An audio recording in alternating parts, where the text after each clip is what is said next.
ورحمۃ اللہ وبرکاتہ۔ الحمدللہ نحمدہ ونستعینہ ونستغفرہ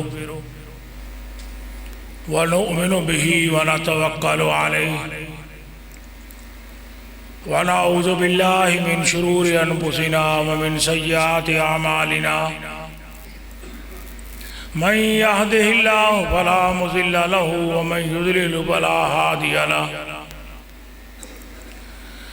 نشهد أن لا إله إلا الله وحده لا شريك له ونشهد أن محمدا عبده ورسوله أرسله بالحق بشيرا ونذيرا بين يدي الساعة من يطع الله ورسوله فقد رشد واهتدى ومن يعص الله ورسوله فقد ضل وغوى فإنه لا يضر إلا نفسه ولا يضر الله شيئا اللهم صل على محمد وعلى آل محمد كما صليت على إبراهيم وعلى آل إبراهيم إنك حميد مجيد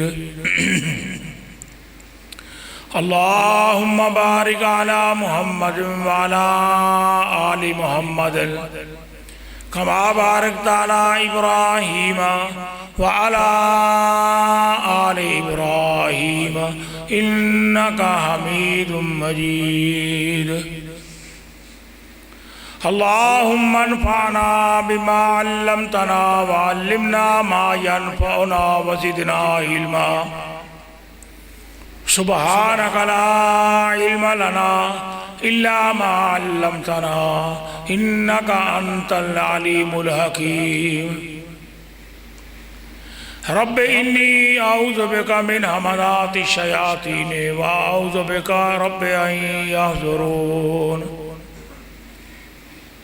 أما بعد فإن خير الحديث كتاب الله وأحسن الهدي هدي محمد صلى الله عليه وآله وأصحابه وسلم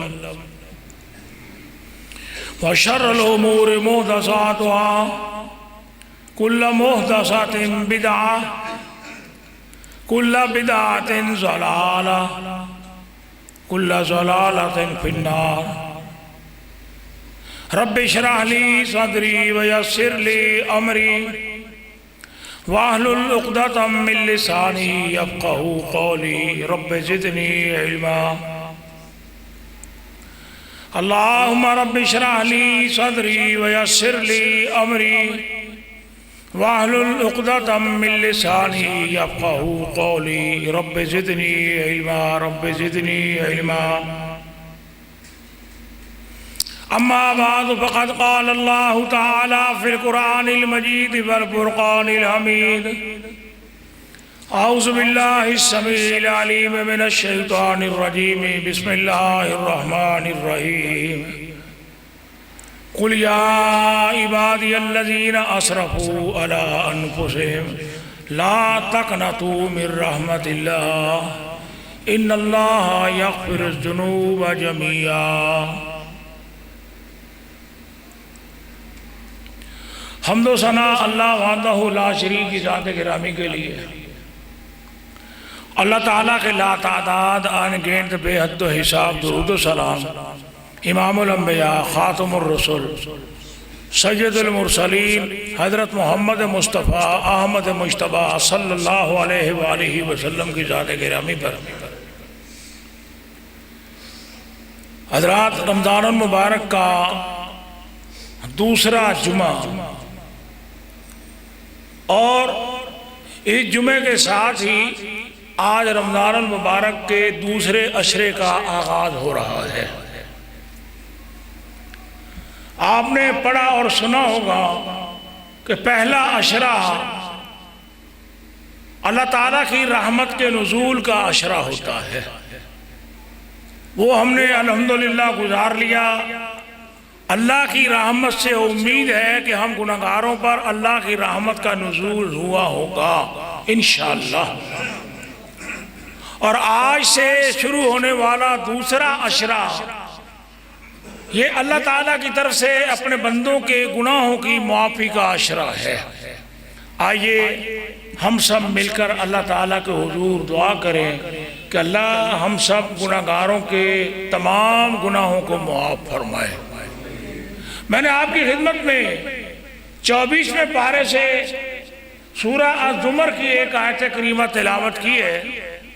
اس آیت کریمہ کا ترجمہ سماعت فرمائیں۔ اللہ تعالیٰ فرماتے ہیں قل اے نبی آپ اعلان کر دیجئے، لوگوں کو اس بات کی خبر کر دیجئے۔ کون سے لوگ؟ یا عبادی الذین اسرفوا علی انفسہم، میرے وہ بندے جنہوں نے گناہ کر کر کے اپنے اوپر ظلم کیا ہے۔ کس بات کا اعلان کرنا ہے؟ کہ لا تقنطوا من رحمت اللہ، اللہ کی رحمت سے مایوس نہ ہونا۔ کیوں؟ ان اللہ یغفر الذنوب جميعا، یہ ہم گناہگاروں کے لیے خوشخبری ہے کہ اللہ تو تمام گناہوں کو معاف کرنے کا اختیار رکھتا ہے۔ وہ چاہے تو تمام گناہوں کو معاف کر دے۔ حضرات، گناہوں کی معافی کے لیے توبہ اور استغفار ہوتا ہے۔ توبہ کا مطلب ہوتا ہے لوٹنا، رجوع کرنا، واپس آنا، اور اللہ تعالیٰ کی طرف سے توبہ قبول کرنا یہ ہے کہ وہ اپنی ناراضگی سے اپنی رضامندی کی طرف لوٹ آتا ہے، اپنے غصے سے اپنی نرمی کی طرف لوٹ آتا ہے۔ اور بندے کا گناہ کرنا یہ ہے، توبہ کرنا یہ ہے کہ وہ اللہ کی نافرمانی سے اللہ کی فرما برداری کی طرف لوٹ آتا ہے۔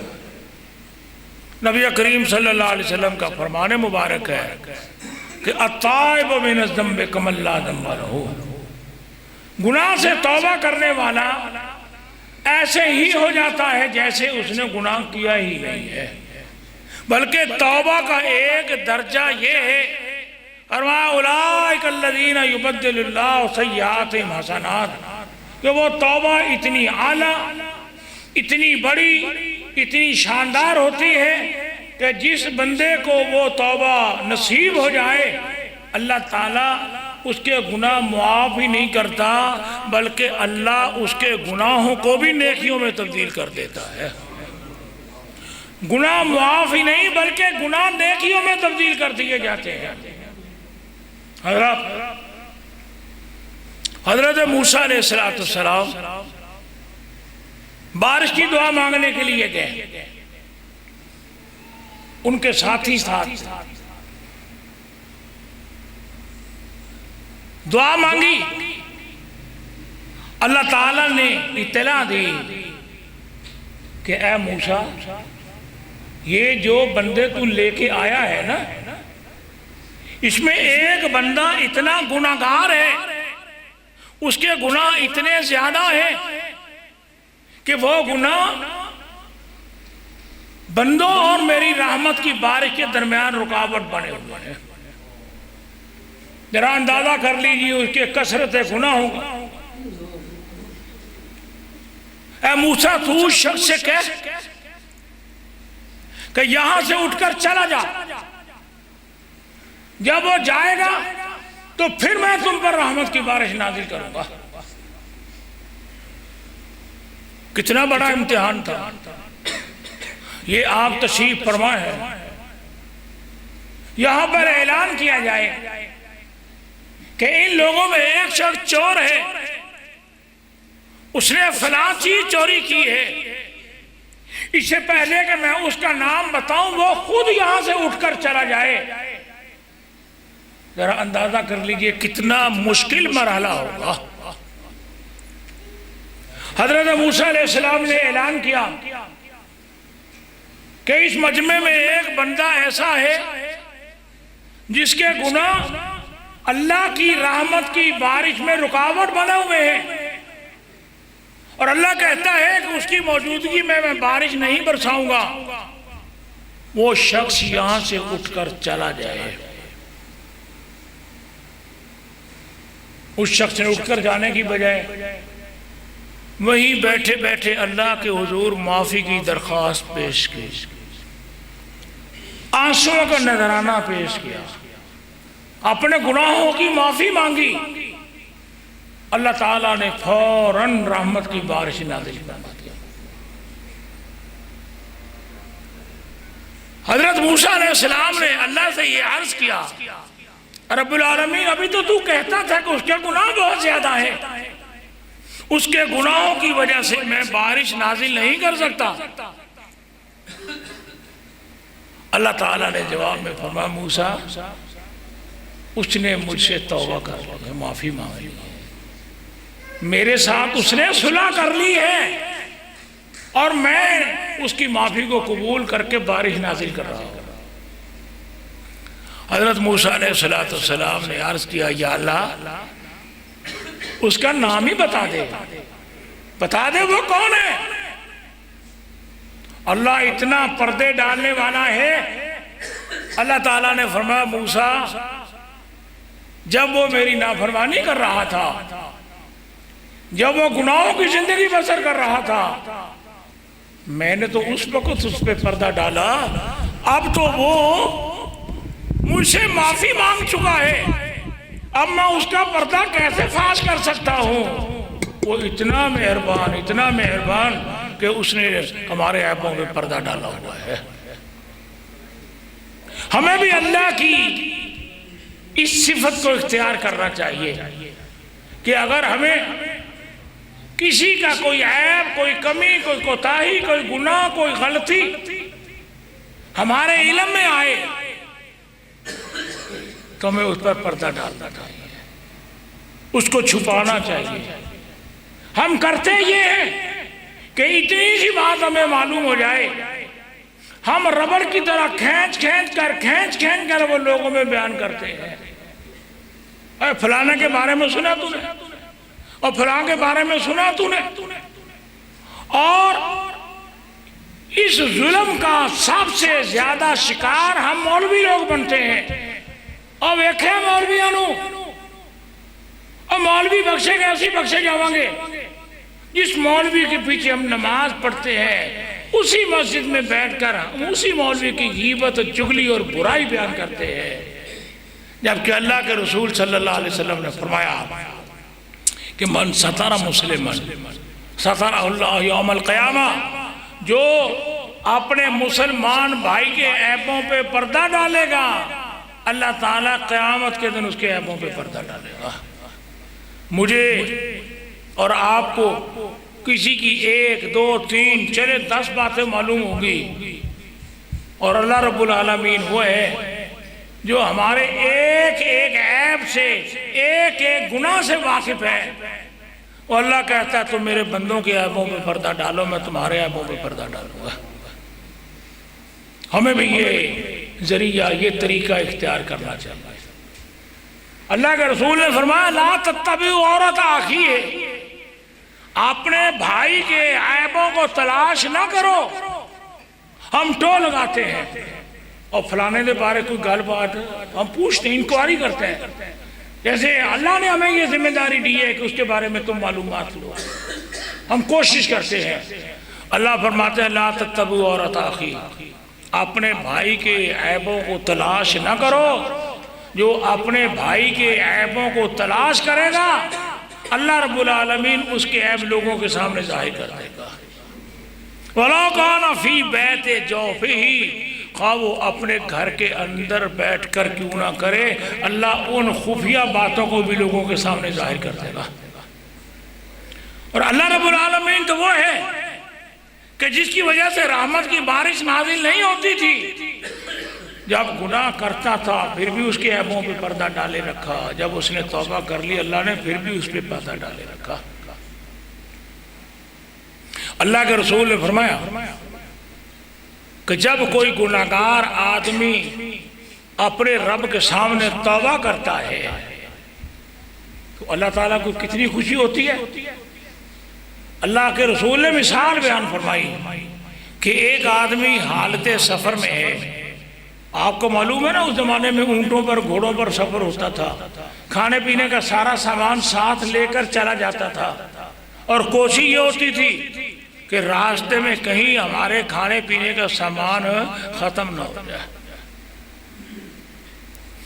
اللہ کے رسول نے فرمایا آدمی گھوڑے پر اونٹ پر بیٹھ کر نکلا، اس کا کھانا اس کے ساتھ تھا، سب سامان اس کے ساتھ تھا، وہ تھک گیا، تھک کر وہ اپنے اونٹ سے اترا، لیٹا، اسے نیند آ گئی۔ سو کر جب اٹھا اس نے دیکھا نہ اونٹ، اور جب اونٹ نہیں تھا تو اونٹ پر لادا ہوا سامان بھی نہیں تھا۔ دو پریشانیاں ہوئی، ایک یہ کہ میں سفر کیسے کروں گا، اور دوسرا یہ کہ میرا کھانے پینے کا سارا سامان تو اس اونٹ پر ہے، اگر اونٹ نہ ملا تو میرا گزارا کیسے ہوگا۔ ادھر ادھر آگے پیچھے دائیں بائیں وہ اونٹ ڈھونڈنا شروع کرتا ہے، ڈھونڈ کر تھک جاتا ہے، لیکن اونٹ نہیں ملتی، اونٹ نہیں ملتا، پریشانی کی انتہا۔ آج آپ دیکھ لیں، پچھلے جمعے کی بات ہے، لاہور میں نماز کا سلام پھرا، ایک صاحب آئے، کہنے لگا جی وضو کرتے ہوئے ٹوٹیوں پر میرا موبائل رہ گیا، اعلان کرتے ہیں۔ میں نے اعلان کر دیا۔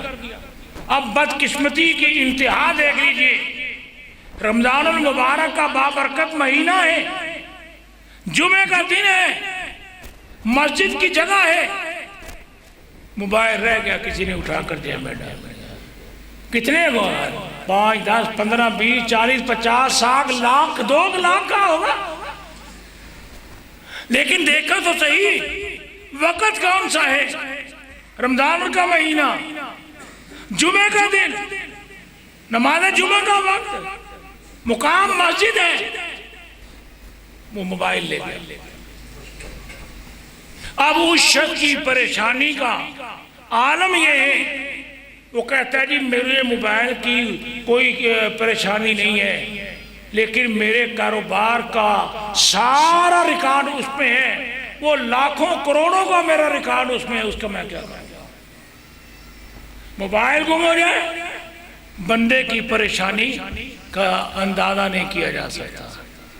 اوپر ادھر ادھر ڈھونڈتا پھرتا ہے، اور اس شخص کا اونٹ گم ہو گیا، سواری اس پر، کھانے پینے کا سامان اس پر، راستے کا سارا سامان اس پر، اس کی پریشانی کا اندازہ کر لیجئے۔ ڈھونڈتا وہ مایوس ہو جاتا ہے، تھک جاتا ہے، تھک کے پھر لیٹ جاتا ہے، لیٹتے اس کو پھر نیند آ جاتی ہے، اس ہو جاتا ہے۔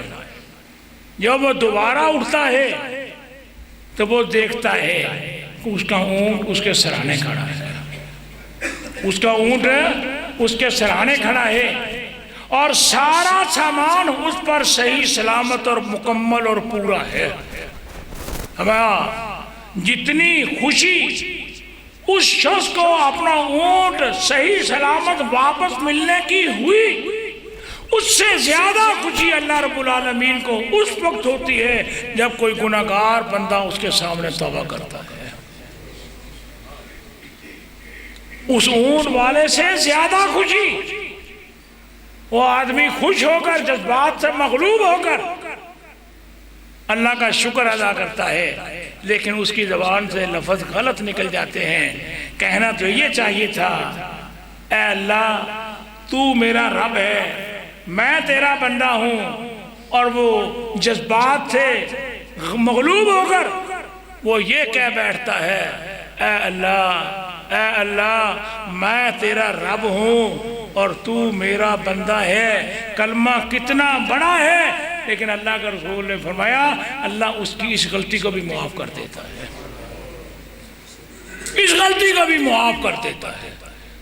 اور یہ رمضان کا مہینہ تو ہے ہی معافی کا. آپ نے حدیث مبارکہ سنی کہ من صام رمضان ایمانا و احتسابا غفر له ما تقدم من ذنبه، کہ جس شخص نے دن کا روزہ رکھا شرائط کو پورا کرتے ہوئے اور اللہ کے جو انعامات ہیں ان پر یقین رکھتے ہوئے، غفر له ما تقدم من ذنبه، اللہ اس کے پچھلے سارے گناہ معاف کر دیتا ہے. اسی طرح فرمایا کہ ومن قام رمضان ایمانا و احتسابا غفر له ما تقدم من ذنبه، جو رات کو قیام کرتا ہے، رات کو قیام کرتا ہے، اور قیام کا مطلب کیا ہے؟ نماز تراویح ادا کرتا ہے. ہم خود دیکھ لے، جب رمضان المبارک کا پہلا دن تھا، تراویح پہلے دن ہوئی، ماشاءاللہ مسجد میں 2.5 3 4 صفیں تھی، اور اس کے بعد کیا ہوا؟ صفوں کی تعداد سکڑنے چلی. ایک مہینہ بھی ہم اللہ کے سامنے کھڑے ہونے کی طاقت نہیں رکھتے، گھروں میں بیٹھے ہوتے ہیں، موبائل کے ساتھ کھیل رہے ہوتے ہیں، ٹی وی پروگرام دیکھ رہے ہوتے ہیں، دوستوں کے ساتھ گپوں میں مصروف ہوتے ہیں. کئی دفعہ رات کو پروگراموں میں جانے کا اتفاق ہوتا ہے، گزرتے ہیں تو ہوٹلوں پر ٹھٹ کے ٹھٹ لگے ہوتے ہیں، ٹولے کے ٹولے بیٹھے ہوتے ہیں، اور مسجد میں سارے 15-20 آدمی آتے ہیں.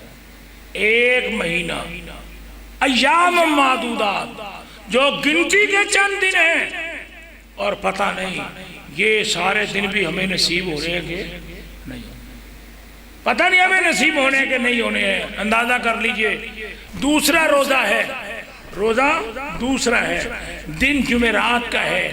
ڈاکٹر شبیر احمد صاحب ہمارے دوست بھی تھے، ہمارے بزرگ بھی تھے، وہ اللہ کو پیارے ہو گئے. صرف ان کو ایک دن نصیب ہوا رمضان المبارک کا. ہم تو خوش قسمت ہیں کہ اللہ نے ہمیں اپنی رحمتوں کا پہلا عشرہ عطا کر دیا، اور اسی طرح ہم دعا کرتے ہیں کہ اللہ ہمیں باقی ایام بھی عطا کرے. لیکن مسجدوں کا رخ، نماز تراویح جس کے بارے میں فرمایا جو نماز تراویح ادا کرتا ہے اللہ اس کے پچھلے سارے گناہوں کو معاف کر دیتے. ہمیں پرواہ نہیں، ہمیں پرواہ نہیں ہے. میں اپنے الفاظ کی سختی پر معذرت چاہوں گا. کچھ لوگ یہ بحث کرتے ہیں کہ اللہ کے رسول نے کہا نماز تراویح ادا کی تھی، انہوں نے صرف 3 دن کی تھی. یہ شیطان ہے جو الٹی پٹیاں پڑھاتا ہے. اگر اللہ کے رسول نے صرف 3 دن پڑھی اور چوتھے دن نہیں پڑھی تو آپ نے نہ پڑھنے کی وجہ بھی بیان کر دی کہ صحابہ کرام کو ذوق تھا، شوق تھا، مسجد بھری ہوئی تھی، بہت بڑی تعداد میں صحابہ کرام تھے. اللہ کے رسول نے فرمایا تمہارا ذوق، تمہارا شوق اور تمہاری اتنی بڑی تعداد دیکھ کر مجھے اس بات کا خدشہ ہے کہیں اللہ یہ تم پر فرض نہ کر دے، اس لیے اگلے دن آپ تشریف نہیں لائے.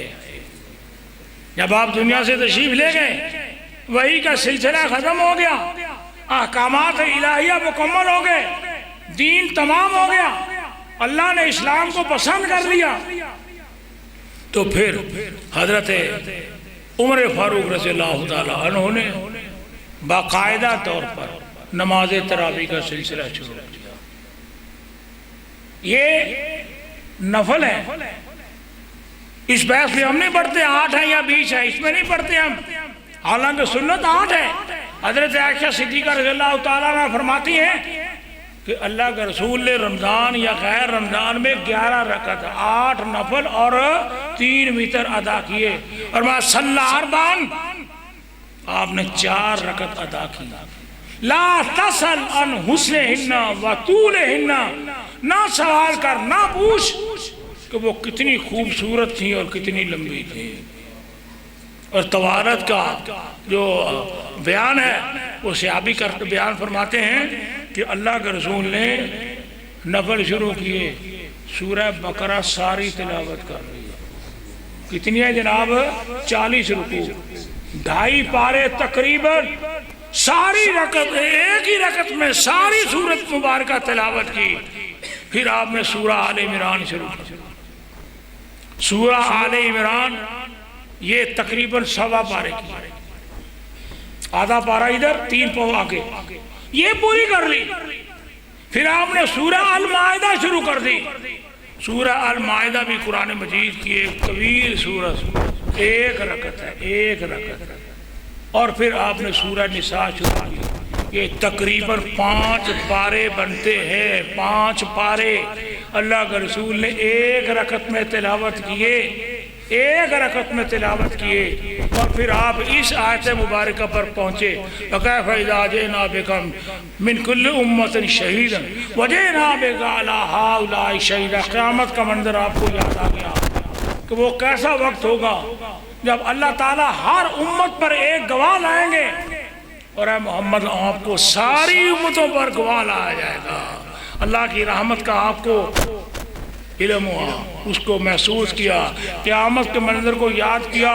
آپ تلاوت کرتے گئے اس آیت کی، روتے گئے، بار بار قرآن مجید کی آیت مبارکہ کی تلاوت کی، اور آپ روتے گئے، اور روتے روتے اسی طرح آپ رکوع میں چلے گئے. صحابی بیان کرتا ہے مجھے اس بات کا خدشہ تھا اگر یہ آیت نہ آتی تو اللہ کے رسول کی تلاوت اور لمبی ہو جاتی.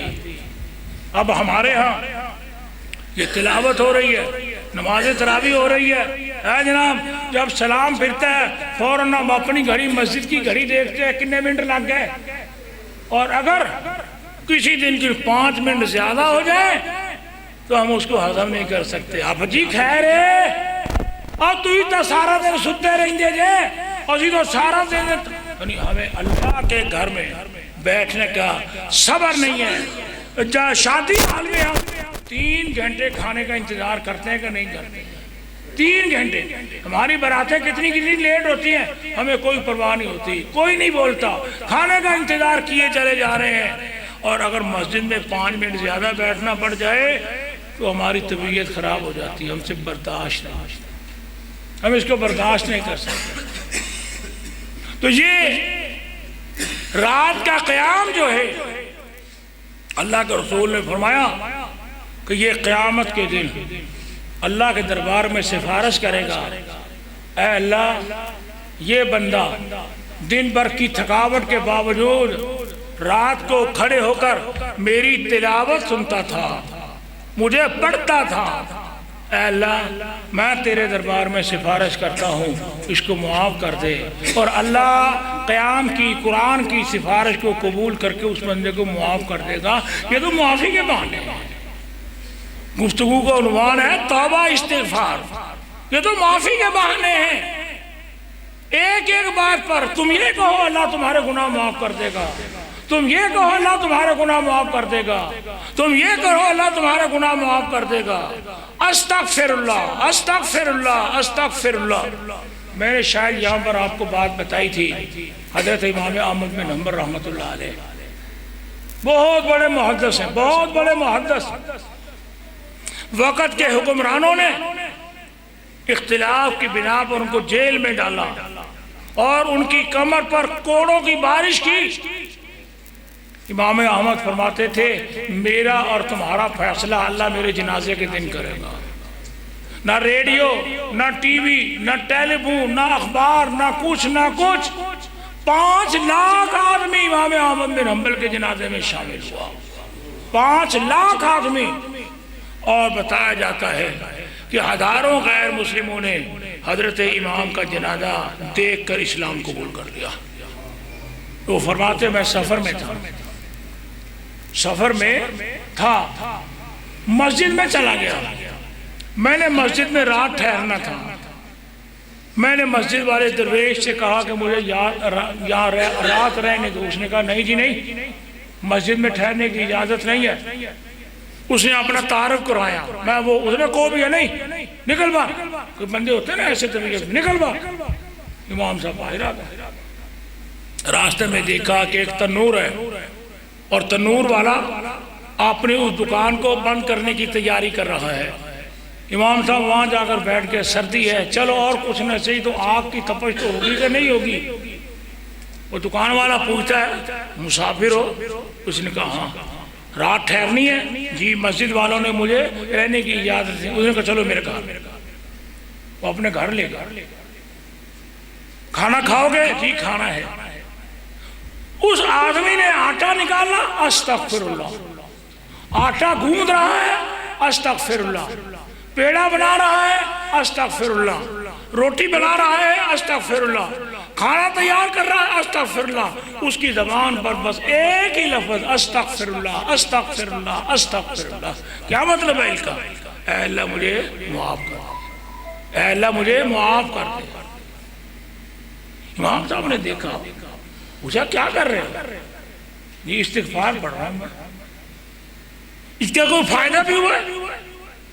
کہنے لگا ہاں بہت فائدہ ہوا ہے۔ فائدہ یہ ہوا ہے کہ غریب تھا، کنگال تھا، تنگ دست تھا، کوئی پیسہ نہیں تھا، گھر کی روٹی پوری نہیں ہوتی تھی۔ جب سے یہ پڑھنا شروع کیا ہے اللہ نے اتنی رحمت کی ہے، اتنی رحمت کی ہے کہ پیسہ سنبھالے نہیں سنبھالا جاتا۔ اور اس نے کہا جو دعا مانگتا ہوں اللہ پوری کر دیتا ہے۔ دل میں آرزو، دل میں خواہش، دل میں تمنا ہوتی ہے، دعا کرتا ہوں اللہ پوری کر دیتا ہے۔ ساتھ ہی کہنے لگا کہ ایک دعا مانگتا ہوں وہ ابھی تک پوری نہیں، وہ ابھی تک قبول نہیں۔ حضرت امام سوال کرتے وہ کون سی دعا ہے؟ اس نے کہا میں نے سنا ہے کہ امام احمد بن حنبل بہت بڑے محدث ہیں، میں دعا کرتا ہوں یا اللہ میری ان سے ملاقات کروا دے، اور ابھی تک میری دعا قبول نہیں۔ امام صاحب فرماتے ہیں مبارک ہو، مبارک ہو، اللہ نے تیری یہ دعا بھی قبول کر لی ہے۔ جس امام احمد بن حنبل سے ملنے کی دعا کر رہے تھے وہ احمد میں ہوں، اللہ مجھے تیرے پاس کھینچ کر لے کر آیا ہے۔ اگر مجھے مسجد والے رات ٹھہرنے کی اجازت دے دیتے تو میری تیری ملاقات، یہ ہے استغفار کی برکت۔ مال میں برکت، من لزم الاستغفار جعل اللہ لہ من کل ضیق مخرجا ومن کل ہم فرجا ورزقہ من حیث لا یحتسب۔ جو معافی مانگتا ہے اللہ تعالیٰ اس کے گناہ تو معاف کر ہی دیتے ہیں۔ فرمایا نہیں، جعل اللہ لہ من کل ضیق مخرجا، اللہ تعالیٰ اس کے لیے ہر مصیبت سے نکلنے کا راستہ بنا دیتے ہیں۔ وَمِن كُلِّ هَمٍّ فَرَجًا، اور اللہ ہر غم سے نجات عطا فرماتے ہیں۔ وَرَزَقَهُ مِنْ حَيْثُ لَا يَحْتَسِبُ، اور اللہ اس کے رزق میں اتنی برکت کرتے ہیں کہ وہ تصور بھی نہیں کر سکتا۔ یہ استغفار کی برکت ہے۔ حضرات رمضان المبارک میں ہمیں جو کام کرنے ہیں ان میں پہلا کام روزہ ہے۔ روزہ ہر مسلمان مرد اور عورت پر فرض ہے، عاقل ہو اور بالغ ہو۔ اور اس روزے کا ثواب کیا ہے یہ تو ہمیں معلوم ہے نا، کہ اللہ کے رسول نے فرمایا جو اکیلا نماز پڑھتا ہے ایک نماز کا ثواب ملتا ہے، جو باجماعت نماز ادا کرتا ہے اسے 27 نمازوں کا ثواب ملتا ہے۔ جو تلاوت قرآن پاک کرتا ہے اللہ ایک حرف کے بدلے اسے 10 نیکیاں عطا فرماتے ہیں۔ یہ سارے ثواب تو اللہ کے رسول نے بیان فرما دیے نا، لیکن جب باری آئی روزے کی تو اللہ تعالیٰ فرماتے ہیں کہ الصوم لی، روزہ خاص میرے لیے ہے۔ میں آپ کے سامنے کھڑا ہوں، آپ کو تو پتہ نہیں ہے کہ میں نے روزہ رکھا ہے یا نہیں رکھا ہے۔ آپ میرے سامنے، مجھے تو نہیں پتا کس کا روزہ ہے کس کا روزہ نہیں ہے۔ یہ معاملہ کس کے ساتھ ہے؟ اللہ کے ساتھ۔ آپ باتھ روم میں نہا رہے ہیں، گرمی بڑی شدید، پانی ٹھنڈا، دروازہ بند، کوئی بھی دیکھنے والا نہیں ہے، اندر نہاتے نہاتے پیٹ بھر کے پانی پی لیں اور باہر منہ صاف کر کے آ جائے میرا روزہ، کسی کو پتہ چلے گا؟ یہ اللہ کا معاملہ۔ اللہ نے اس لیے فرمایا روزہ خاص میرے لیے ہے، اور اس کا اجر و ثواب کیا ہے؟ یہ کوئی نہیں جانتا، میں جانتا ہوں میں نے اس کے روزے دار کو کیا ثواب عطا کرنا ہے۔ اور اللہ کے رسول نے ایک بات فرمائی کہ جنت کے 8 دروازے ہیں، ان 8 دروازوں میں سے ایک آج کا یہ چکر چلتا ہے نا وی آئی پی کا، وی آئی پی، ایک وی آئی پی دروازہ ہے، خاص دروازہ ہے، اس دروازے میں سے صرف روزے دار کو داخل ہونے کا موقع ملے گا۔ یہ روزہ فرض ہے، اس قدر فرض ہے، فرمایا اگر کسی شخص نے جان بوجھ کر روزہ نہ رکھا، جان بوجھ کر وہ ساری زندگی کے روزے رکھ لے، اس ایک روزے کے اجر و ثواب کو حاصل کرنے میں کامیاب ہے۔ ساری زندگی کے روزے ایک طرف اور رمضان کا روزہ ایک روزہ ایک طرف، ان کا ثواب برابر نہیں ہو سکتا۔ آج ہم معمولی عذر بہانے بنا کر روزہ نہیں رکھتے۔ ہمارے دوست ہیں محمد ایاز صاحب، وہ کہتے ہیں لوگ روزے کا احترام کرتے ہیں، احترام رمضان ہوتا ہے، کیسے ہوتا ہے؟ وہ کہتے ہیں کہ عام حالات میں سگریٹ ایسے پیتے ہیں اور رمضان کی حالت میں وہ ایسے مٹھی میں، یہ احترام رمضان ہی تو وہ کرتے ہیں نا، مٹھی میں لے لیتے ہیں، یہ احترام رمضان نہیں ہے۔ روزہ رکھے تندرست آدمی کو روزہ معاف نہیں ہے۔ اسی طرح میں نے قیام کی بات کی۔ دوسری بات یہ ہے کہ رمضان المبارک میں اپنے دلوں کو صاف کیجیے۔ پہلے بھی میں نے یہ بات یہاں عرض کی تھی، دلوں کو صاف کیجیے۔ اگر کسی کے ساتھ کوئی زیادتی کی ہے معافی مانگ لیں، اگر کسی نے کوئی زیادتی کی اس کو معاف کر دیں، اپنی اصلاح کر لیں، اپنی اصلاح کر لیں، اپنے آپ کو درست کر لیں۔ اور جناب والا رمضان المبارک میں کیا جانے والا اگلا کام تلاوت قرآن پاک ہے۔ تلاوت قرآن پاک کیجئے۔ ہمارے بزرگوں کا سلف صالحین کا طریقہ یہ تھا کہ وہ رمضان المبارک میں زیادہ تر وقت مسجد میں تلاوت قرآن پاک کرتے ہوئے گزارتے تھے۔ چلے ہم زیادہ وقت نہیں گزار سکتے، اپنے گھر میں بیٹھ کر آپ تلاوت کر سکتے ہیں کہ نہیں کر سکتے؟ اپنی دکان پر بیٹھ کر آپ تلاوت کر سکتے ہیں نہیں کر سکتے؟ اب ہمارا معمول یہ ہے دکان میں ہو، گھر میں ہو، جہاں بھی ہو، موٹر سائیکل پہ 2 بیٹھے، ایک موٹر سائیکل چلا رہا تھا اور پیچھے والا موبائل سے کھیل رہا تھا۔ دکان پر بیٹھے ہوئے موبائل سے کھیلا جا رہا ہے۔ بھائی موبائل کو چھوڑیں 1 مہینے کے لیے، تلاوت قرآن پاک کیجئے، گھر میں کریں، دکان پر کریں، دفتر میں کریں، جہاں اللہ تعالیٰ آپ کو موقع دے آپ تلاوت قرآن پاک کریں۔ اپنی زبان کو غیبت سے پاک کریں، اپنی زبان کو حرام باتوں سے، حرام باتیں کیا؟ گالی دینا، حرام بات کیا ہے؟ جھوٹ بولنا، حرام بات کیا ہے؟ کسی پر تہمت لگانا، حرام بات کیا ہے؟ کسی پر الزام لگانا، حرام بات کیا ہے؟ کہ کسی کی چغلی کھانا۔ یہ ساری چیزیں زبان کی حفاظت میں آتی ہیں۔